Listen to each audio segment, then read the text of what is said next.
Assalamualaikum warahmatullahi wabarakatuh.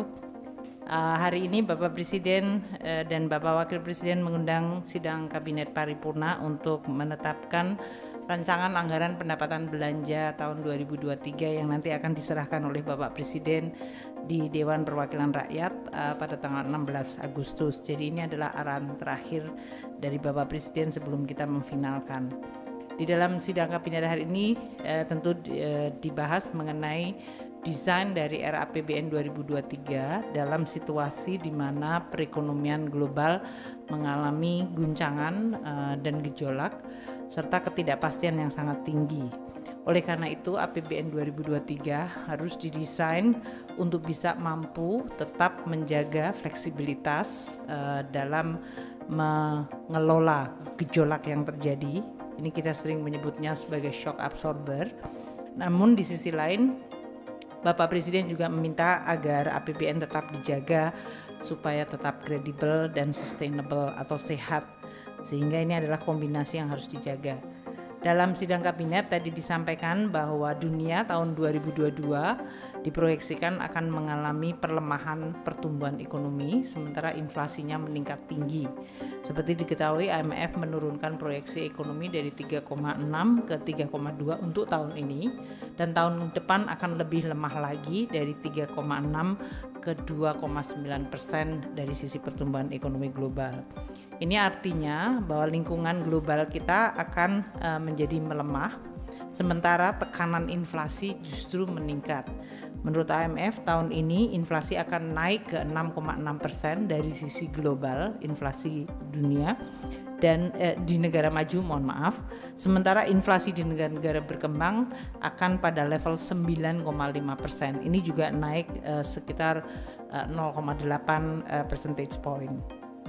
Nah, dengan adanya kenaikan inflasi yang sangat tinggi di negara maju, terjadi reaksi dari sisi kebijakan moneter dan likuiditas yang diperketat, dan ini memacu apa yang disebut capital outflow dan volatilitas di sektor keuangan.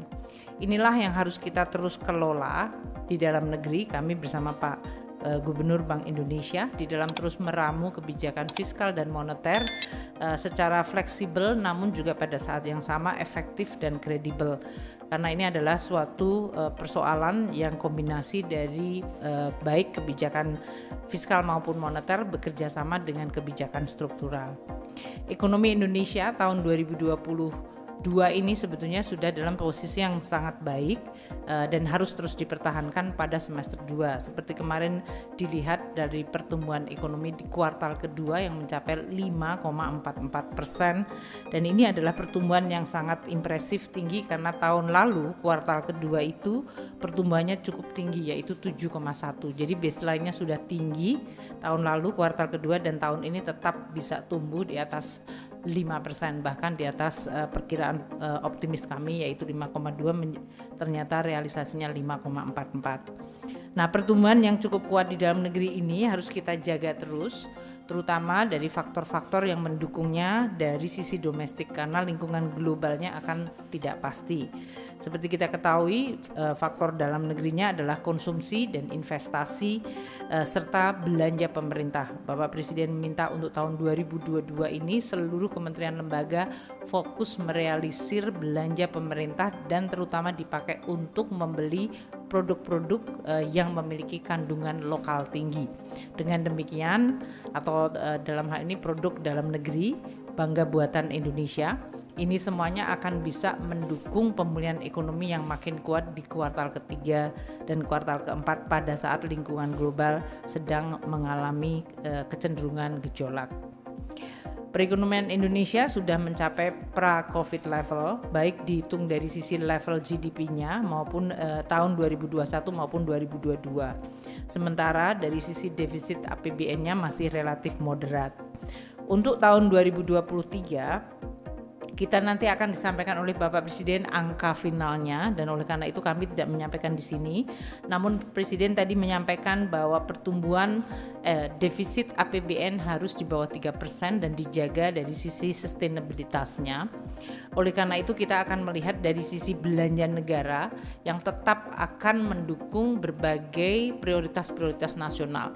Prioritas nasional tahun depan adalah SDM tetap menjadi prioritas utama, kemudian pembangunan infrastruktur termasuk IKN dalam hal ini, dan juga penyelenggaraan pemilu yang harus mendapatkan prioritas dari sisi penganggarannya. Kita akan menggunakan instrumen belanja pusat dan daerah untuk bisa mendukung berbagai program-program prioritas nasional, dan juga dari sisi pembiayaan seperti akumulasi dari dana abadi pendidikan yang akan terus dikelola sebagai juga warisan untuk generasi yang akan datang maupun sebagai mekanisme untuk shock absorber. Untuk pendapatan negara tahun depan memang ini menjadi salah satu yang perlu untuk kita perhatikan, karena tahun ini windfall profit yang berasal dari komoditas sangat tinggi. Kita memproyeksikan dari sisi pajak kita mendapatkan 279 triliun penerimaan pajak yang berasal dari komoditas. Ini mungkin tidak akan berulang atau tidak akan setinggi ini untuk tahun depan. Dari sisi bea cukai kita mendapatkan bea keluar 48,9 triliun untuk tahun 2022, terutama untuk komoditas yang bayar bea keluar seperti CPO. Dan ini mungkin juga tidak akan terulang pada level yang setinggi ini, karena kalau kita lihat tahun ini harga-harga dari minyak dalam hal ini mencapai 95 atau bahkan di atas $100 per barel. Tahun depan diperkirakan akan melemah pada level 90. Dan untuk harga-harga seperti batu bara yang mencapai $244 tahun depan diperkirakan akan lebih lemah, yaitu pada level 200, sedangkan untuk CPO yang pada 1350 diperkirakan juga akan menurun di bawah 1000. Ini semuanya harus dipertimbangkan di dalam mengestimasi penerimaan negara tahun depan. Untuk belanja KL yang mencapai 993 triliun tahun depan akan difokuskan kepada berbagai fokus program nasional seperti yang tadi kami sampaikan untuk SDM, kemudian belanja infrastruktur yang masih menjadi prioritas nasional. Instruksi Bapak Presiden sebelumnya adalah untuk menyelesaikan proyek, jadi jangan sampai ada proyek baru yang kemudian tidak selesai pada akhir tahun atau tahun 2024, dan untuk mendukung tahapan pemilu. Kita akan tetap menganggarkan anggaran pendidikan 20%, anggaran kesehatan tidak lagi memberikan alokasi khusus untuk pandemi, namun anggaran kesehatan yang reguler akan naik dari 133 triliun tahun ini naik ke 168,4. Ini untuk memperkuat sistem kesehatan di Indonesia. Sedangkan subsidi dan kompensasi yang tahun ini diperkirakan mencapai 502 triliun, tahun depan juga masih akan sangat besar, yang nanti angka finalnya akan disampaikan oleh Bapak Presiden. Artinya tahun depan untuk beberapa subsidi dari beberapa barang yang diatur pemerintah masih akan dicoba untuk distabilkan, dan dengan konsekuensi subsidi yang meningkat. Mungkin itu yang bisa kami sampaikan. Untuk tahun ini pun Presiden juga meminta untuk dari sisi APBN membuat simulasi stress test kalau seandainya kondisi global dalam situasi yang tidak membaik, sehingga ekonomi kita tetap bisa terjaga dan APBN-nya juga tetap sustainable. Ini yang sedang terus kita finalkan, dan tadi kita membuat beberapa skenario mengenai kondisi tahun depan apabila gejolak akan berlangsung lebih besar dari yang kita asumsikan. Demikian yang kita sampaikan. Terima kasih. Tanggal 16 Agustus Bapak Presiden akan menyampaikan di DPR Nota Keuangan dan RAPBN 2023 ini. Terima kasih. Wassalamualaikum warahmatullahi wabarakatuh.